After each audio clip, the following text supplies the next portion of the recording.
قل هل يستوي الذين يعلمون والذين لا يعلمون إنما يتذكر أولو الألباب. بگو آیا کسانی که می‌دانند و کسانی که نمی‌دانند برابرند؟ همانا تنها خردمندان پند می‌پذیرند.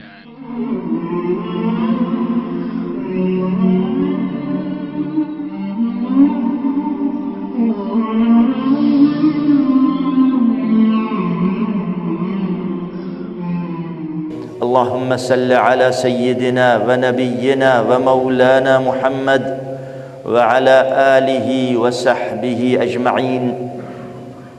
أما بعد فيا عباد الله أوصيكم ونفسي أولا بتقوى الله تعالى وطاعته، ثم اعلموا أن الله سبحانه وتعالى يقول في محكم كتابه وهو أصدق القائلين: يا أيها الذين آمنوا اتقوا الله ولتنظر نفس ما قدمت لغد واتقوا الله إن الله خبير بما تعملون.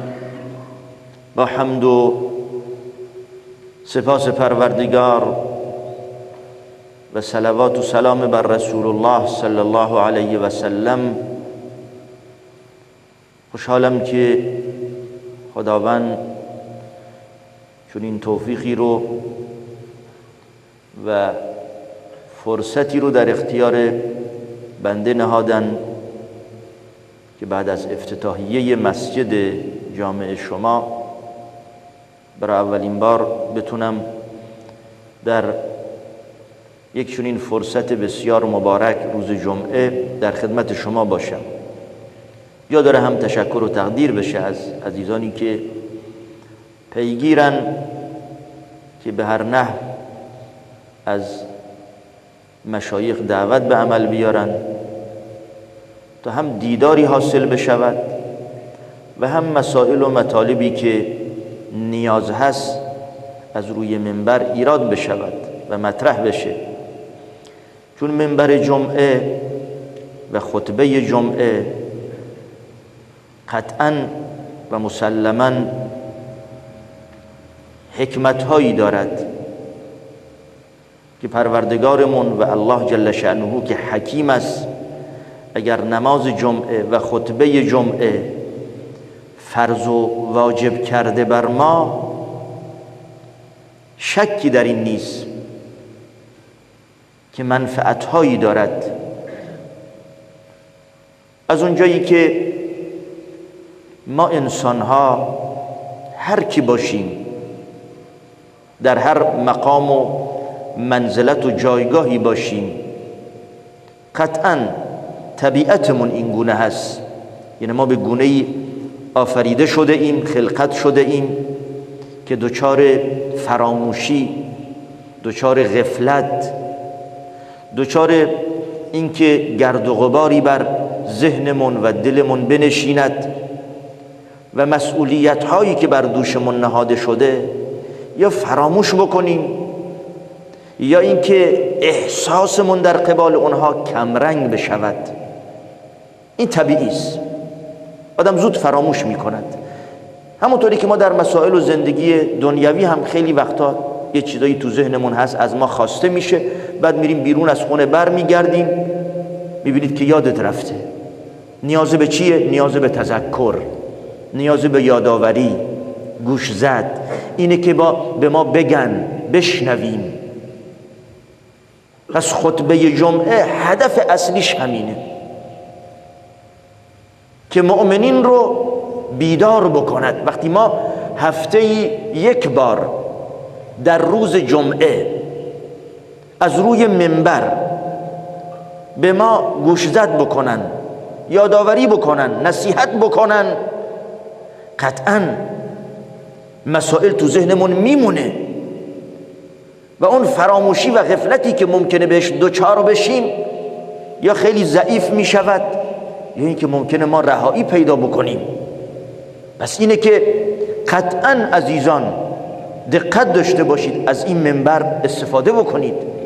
هم زود بیایم مسجد قبل از اینکه خطبه شروع بشه و هم سعی بکنیم که منبرمون پربار باشه تا انشالله اون چند لحظه ای که حضور رو پیدا میکنیم استفاده بکنیم، بعدم در طول هفته بریم به کار و زندگی و دنیایمون مشغول بشیم تا فراموشکاری بهمون دست نده. و الا اگر دقت بکنیم اکثریت گناهکاران و اکثریت گناهکاران از روی جهل و نادانی نیست. هر کس به خودش نگاه بکنه، کاری به دیگران هم نداشته باشه. ما چقدر ممکنه اشتباه بکنیم، گناه بکنیم، نافرمانی خدا رو بکنیم، واجبات و مسئولیت ها رو درست انجام ندیم، اون چه خداوند از ما خواسته ترک بکنیم، بر ما حرام کرده، ممکنه انجام بدیم، ولی بخش عظیمی از نافرمانی های ما به کجا برمیگرده؟ آیا نمیدونیم؟ میدونیم که گناهه، اما چرا انجام میدیم؟ سست شدن اراده، ضعیف شدن ایمان و تقوا، دچار غفلت شدن که یک آفت و بیماری است. و الا وقتی دروغ میگیم به عنوان مثال، آیا نمیدونیم دروغ گناهه؟ میدونیم. وقتی غیبت میکنیم، اگر تهمتی بزنیم، اگر ظن و گمان بد ببریم، اگر بغض و کینه داشته باشیم، اگر کلاه سر مردم بگذاریم، همه اینا میدونیم که گناهه. چرا انجام میدیم؟ اگر بد و بیراه به یه مسلمون بگیم، اگر فحش بدیم، اگر با همسایه بدی بکنیم، نمیدونیم گناهه؟ میدونیم. چرا با وجود این که میدانیم گناه هست اما انجام میدیم؟ مگر نمیدونیم بدرفتاری با پدر و مادر گناهه؟ مگر نمیدونیم قهر شدن با خویشاوندان و غیظ گرفتن از خویشاوندان و یک مسلمون کار حرامیه اما انجام میدیم؟ مگر نمیدونیم که مؤمن بایستی نماز بخونه، اونی که یه وقتی نماز نمیخونه، اونی که اون وقتی نماز رو بد میخونه، اونی که ترک نماز جماعت میکنه، میدونه که کارش درست نیست تا برسه به همه کارها. اونی که دنبال مواد مخدر است، اونی که دنبال مشروبه، اونی که دنبال ناموس مردمه، همه اینها گناهایی است که فراوان در شهرها و جوامع و روستاهای ما مسلمانان صورت میگیرد. مسلمانانی که این گناه ها رو انجام میدن میدونن که گناهه ولی باز هم انجام میدهن. علتش چیه؟ اگر میدونن چرا انجام میدن؟ علتش اینه که ما فراموش کردیم، دچار غفلت شدیم. اما چه فراموش کردیم؟ چه چیزی انسان فراموش میکند که مرتکب گناه میشود؟ خدا رو فراموش میکند و قیامت. وقتی انسان خدا و قیامت رو از یاد برد، شما نگاه کنید، من یه مثال میزنم. وقتی کسی فوت میکند، میمیرد، شما میرید نماز میخونید، میرید تشییع جنازه میکنید سر قبرستان، میت رو وارد قبر میکنن، اونجا سر قبر وایستادید، میبینید که چگونه مرده رو سرازیر قبر میکنن، در لحد میگذارن. اون شرایط و زمان خودتون تصور میکنید چه حالتی دارید؟ چه حالتی دارید؟ آیا اونجا در اون لحظه گناه به فکرتونم میاد؟ در اون لحظه گناه به فکرت میاد؟ نمیاد. چرا؟ چون در اون لحظه دیگه بیدار شدید، متوجه شدید.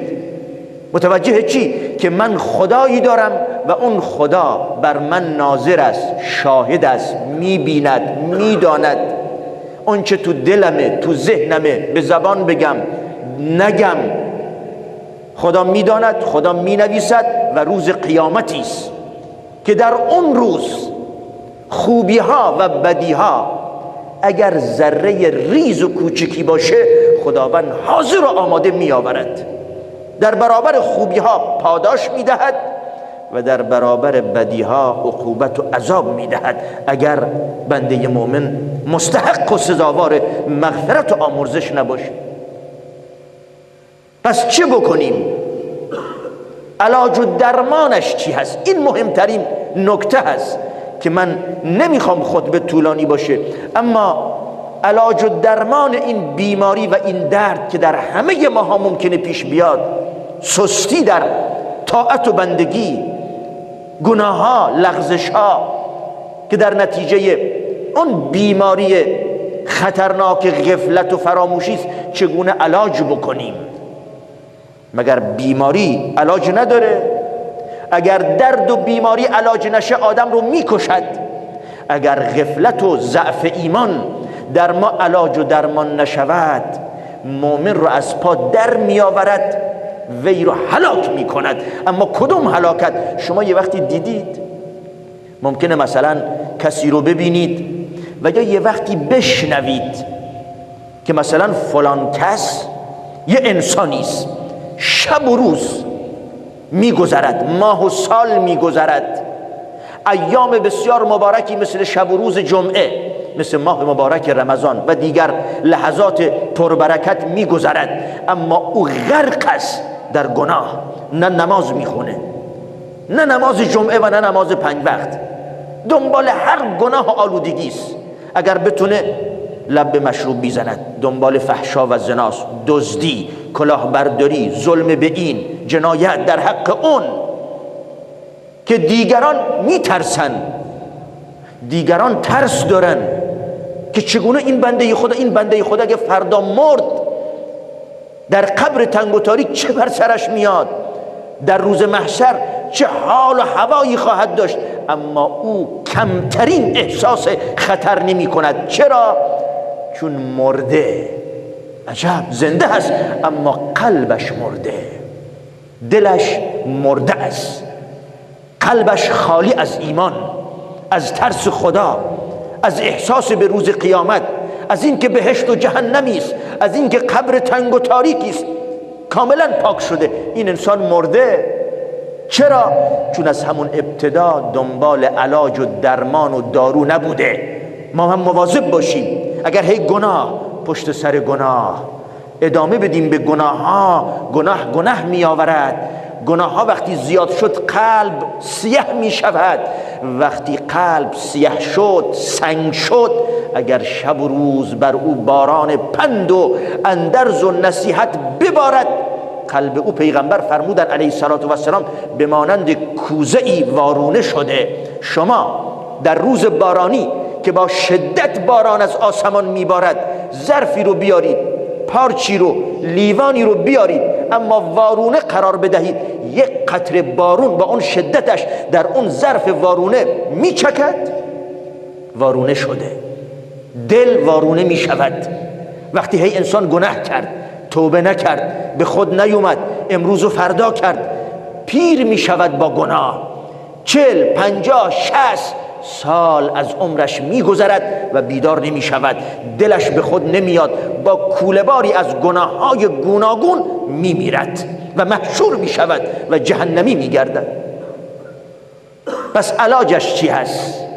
دوباره این سوال، علاج و درمانش میدونید چیه؟ یکی همین منبر جمعه هست. این منبر جمعه یکی از داروها و درمانها و علاجهای اون بیماری غفلت هست که روی منبر اونی که خطبه میخونه، ولو خطبه کوتاه، اما با یک حدیثی یا با یک آیه‌ای یا با یک جمله‌ای مؤمنین نمازگزاری که حضور تو مسجد دارن متوجه بکند. به چی؟ به قیامت، به روز جزا، به روز کیفر، به یوم الدین. از جهنم بگوید، از بهشت بگوید، از پل صراط، از نامه اعمال، از ترازوی عدل الهی، از حساب و کتاب، از اون حدیثی که پیغمبر فرمودن علیه السلام: ما منکم من احد الا سیکلمه ربه لیس بینه و بینه ترجمان فینظر ایمن منه فلا یرى الا ما قدم و ینظر اشأم منه فلا یرى الا ما قدم و ینظر بین یدیه فلا یرى الا النار تلقاء وجهه فاتقوا النار ولو بشق تمره فمن لم یجد فبکلمة طیبه. در روز قیامت هیچ احدی نیست مگر اینکه الله جل شأنه با او سخن میگوید، با او حرف میزند، حساب و کتاب است، سؤال و جواب است. الله جل شأنه سؤال می کند، ما رو در روی الله جل شأنه می ایستیم. اون خدایی که هر عملی که در دنیا انجام داده این بر او پنهان نبوده است، دیده، شنیده، فهمیده. اعمالمون کف دستمون میگذارد، ترازوها رو نصب کرده، اعمالمون در ترازوی اعمال میگذارد، از ما سوال میکند بدون اینکه نیاز به مترجم داشته باشیم.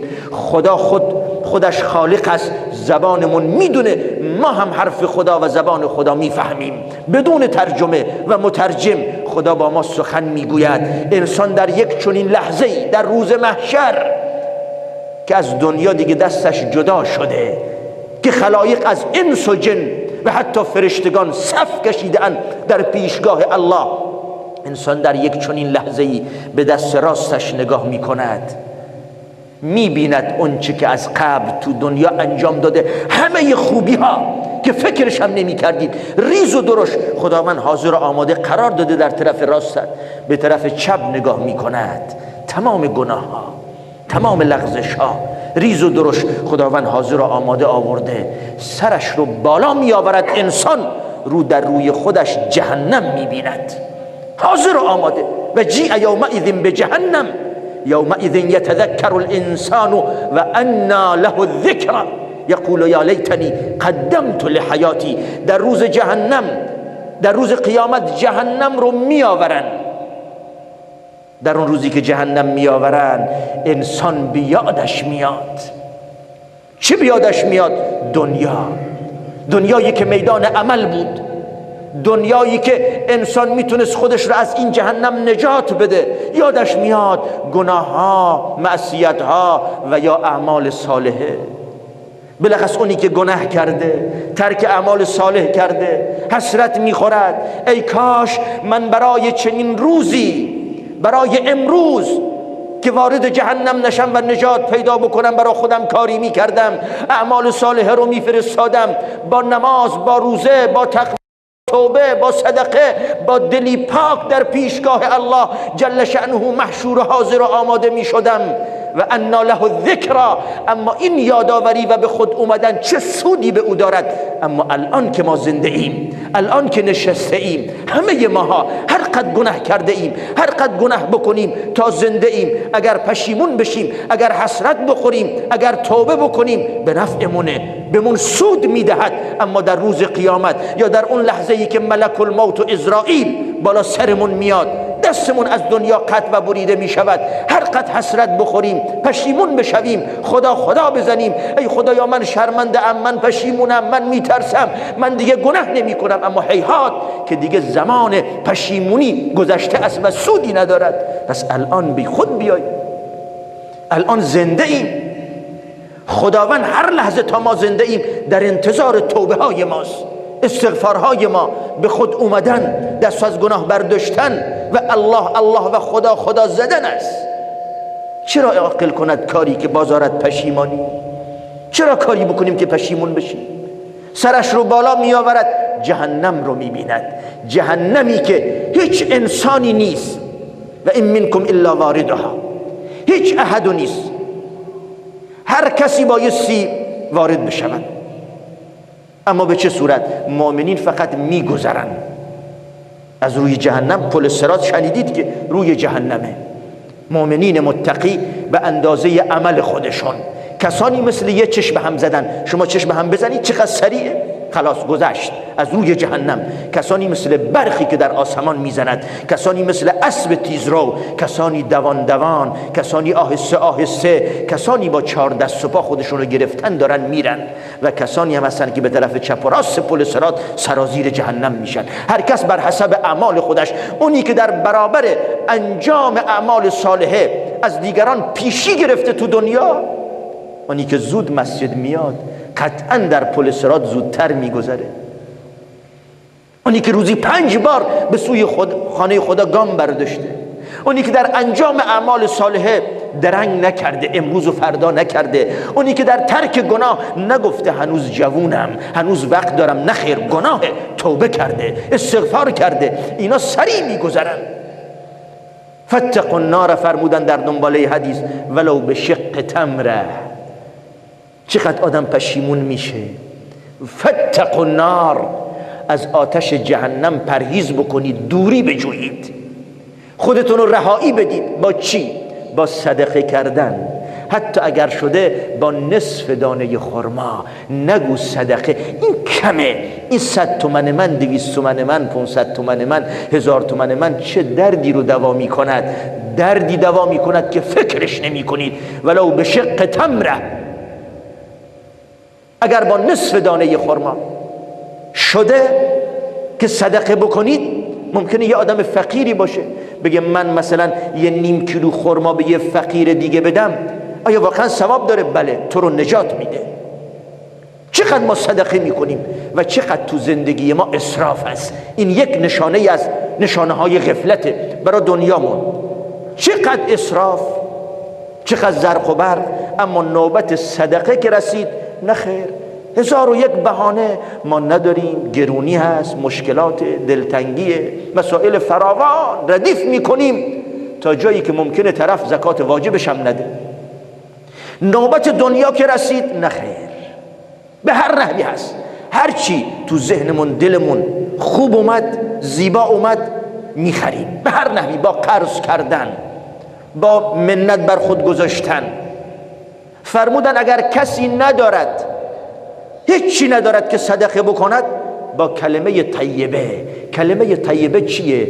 سخن و کلمه پاک. کلمات طیبه خیلی زیادن. حالا من به عنوان مثال بهتون میگم تا بدونیم که چقدر ما غافلیم. اگر غافل نبودیم در 24 ساعتمون از خودمون سوال بکنیم، ما چند مرتبه در زندگی 24 ساعته آیاتی از کلام الله مجید میخونیم؟ کلمات طیبه هست دیگه. چند مرتبه ما سوره اخلاص رو میخونیم؟ قل هو الله احد 3 مرتبه به اندازه یه ختم قرآن ثواب داره، ما در 24 ساعت میخونیم. حتی در مواردی که گفته شده، ما مثلا بعد از هر نماز 5 وقت جزو اوراد و اذکار نماز، 1 بار قل هو الله و 1 بار قل اعوذ برب الفلق و قل اعوذ برب الناس بعد از هر 5 نماز فرض. شب که میخوایم بخوابیم، پیغمبر علیه السلام قبل از خوابیدن 3 مرتبه هر بار سوره اخلاص قل هو الله احد، قل اعوذ برب الفلق، قل اعوذ برب الناس میخوندن، فوت میکردن در 2 تا کف دستشون، از سر تا پا میکشیدن. 1 بار، 2 بار، 3 بار. همچنین جزو اوراد اذکار صبحگاه هست، قبل از طلوع خورشید و قبل از غروب خورشید 3 مرتبه میخوندن. حالا بیشتر از این ما چقدر میخونیم؟ بعد سبحان الله و الحمد لله و لا اله الا الله و الله اکبر. این 4 تا کلمه ما در 24 ساعت چند مرتبه میگیم؟ شاید 1 بار هم نگیم. آیا این نشانه غفلت یا نه؟ پیغمبر فرمودن علیه السلام این 4 تا کلمه اولا باقیات و صالحات است. این 4 تا کلمه نهالی است که در بهشت برای ما سرسبز می کند. درختان و باغ و بستانها با گفتن این کلمات سرسبز و بارور می شوند. نام گوینده خودشون دور عرش خدا می گویند. در شبان روز چند بار می گیم؟ چند بار استغفار، چند بار صلوات و درود بر پیغمبر علیه السلام. به همین صورت امر به معروف، نهی از منکر، نصیحت. اما آخرین مرز مسلمونی، من نمیخوام وقتتون دیگه بگیرم، آخرین مرز مسلمونی ابو موسی اشعری رضی الله تعالی عنه میگه که پیغمبر فرمودن علیه السلام بر هر مسلمان صدقه ای لازم است. صدقه بکنه هر مسلمونی. میگه گفتم به پیغمبر علیه السلام اگر نتونه صدقه بکنه، نداشته باشه، هیچی نداره صدقه بکنه، فرمودن بره کار بکنه، هم به نفع خودشه هم یه مقدار صدقه میکنه. گفتم اگر نتونه کار بکنه، فرمودن بره کسی که ضعیفه، ناتوانه، مثلا پیره. شما دست پیری رو میگیرید، عصای نابینا رو میگیرید، به یه جایی میرسونید. یه کیسه یه چیزی دست مثلا آدم پیر عاجزیه میگیرید و دم خونش میرسونید. کمک های گوناگون به آدم های ضعیف، مظلوم، درمانده بکن. اگر پول ندارید با جسمت که میتونید. گفتم اگر همینم نتونه، گفت که امر به معروف بکنه، کلمات خیر بگه، نصیحت بکنه. گفتم اگر این کار رو نکنه، بازم راهی هست. فرمودن شر خودش رو، آزار اذیت خودش رو از دیگران بگیره، آزار به کسی نرسونه، همینم صدقه هست. این دیگه کمترینش. اما این که نه صدقه بکنیم، نه به دیگران کمک بکنیم، نه به درد دیگران بخوریم، نه کار بکنیم که صدقه ای بکنیم، نه هم امر به معروف، نه کلمات خیری بگیم و شرمون هم از دیگران کم نکنیم، این دیگه انسان ذره از ایمان براش نمونده. پس بدیمون از همسایه، از مسلمون، از حیوانات، حتی از حیوانات بند بکنیم، برامون صدقه است. امیدوارم که خداوند بهمون توفیق بده که دنبال علاج و درمان باشیم، با پند و اندرز و نصیحت، با رفتن به سر قبرستان. یکی از راهاش من فقط گذرا اشاره بکنم، بریم برای علاج و درمان ضعف ایمانمون، برای که توبه بکنیم، یاد مرگ، یاد قبر، تشییع جنازه بکنیم، بریم ببینیم چگونه مرده رو سرازیر میکنن که پیغمبر فرمودن علیه السلام زمانی که از رونده مرده رو سرازیر قبر میکنن، لحظه ورود مرده به قبر است، چنان جیغ میکشد که اگر شما انسانها صدای جیغ رو میشنیدید گاهی مرده هاتون رو دفن نمیکردید. و من میتونستم از خدا بخوام که خداوند به شما نشون بده که تو این قبرها چه میگذرد و بشنوید اون چه آه و ناله هایی که تو این قبر هاست. اگر این کارو میکردم شما به قبرستان نزدیک نمیشدید. و فرمودن من خیلی منظره ها و صحنه ها رو دیدم در عالم برزخ و در اون عالم، بهشت، جهنم، قبر، همه به من نشون داده شد به پیغمبر علیه السلام، ولی از همه وحشتناکتر قبر بود. خودمون آماده بکنیم، لحظه جان دادن است، لحظه دفن شدن است. قبر تنگ است، تاریک است، منکر و نکیر میان، سوال و جواب است، عذاب و نعیمی دارد قبر و روز قیامت است. خودمون آماده بکنیم، بعد از اون سعی بکنیم پند و اندرز و نصیحت بشنویم که انشالله خداوند دلهای ما رو علاج و درمان میکند. انشالله عزیزان دقت بکنن، زود مسجد بیایم برای نماز 5 وقت، برای نماز جمعه. الحمدلله جمعیت شما جمعیت خوبیه نسبت به روستاتون. این دلیل بر اینه که همتون الحمدلله اهل نمازید. ولی خواهش اینه که انشالله شما خودتون رو قبل از اینکه امام روی منبر بره خودتون رو به مسجد برسونید. بسیار ثواب داره، خیلی ثواب داره. من دلم نمیاد که حالا بهتون نگم، پیغمبر فرمودن علیه السلام کسی که زود غسل خودش بزنه، با وضو مسواک هم بزنه، زود بیاد مسجد قبل از اینکه خطبه شروع بیاد در روز جمعه، میدونید چقدر ثواب داره براش؟ هر قدمی که برداشته به اندازه ثواب 1 سال روزه و نماز براش نوشته میشه. 1 سال در برابر هر قدمت. اگر 100 قدم بوده ثواب عبادت 100 سال در 1 روز جمعه. از دست ندید عزیزان. الحمدلله بچه هاتون، کودکانتون، نوجواناتون با خودتون آوردید یا بعد از شما اومدن. این نشانه خوبیه، نشانه ای که پدران و مادران بیدارن، آگاهن. انشالله نسبت به فرزندان خودتون هم حریص باشید، نسبت به نمازشون، نسبت به ادب و اخلاقشون و نسبت به درسشون و علم و دانش و آگاهیشون. بچه هاتون رو عالم و دانشمند علوم دینی و علوم تجربی و دنیوی بار بیاورید که خودکفا باشید. معلمینتون، مدیرانتون، اونایی که به هر نحوهشون نیاز دارید، خودتون و جزیره نیاز داره، از همین بچه‌های شما باشن. سری بزنید به مدارس، در تماس باشید با مدیر، با معلم. بچه من درس او، اخلاق او، مشق او به چه صورته، بها بدید بهشون تا بچه‌های شما بها بدن به درس و مشقشون.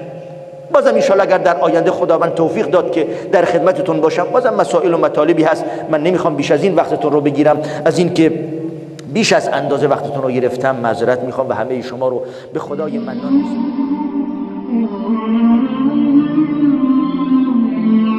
قل هل يستوي الذين يعلمون والذين لا يعلمون إنما يتذكر أولو الألباب.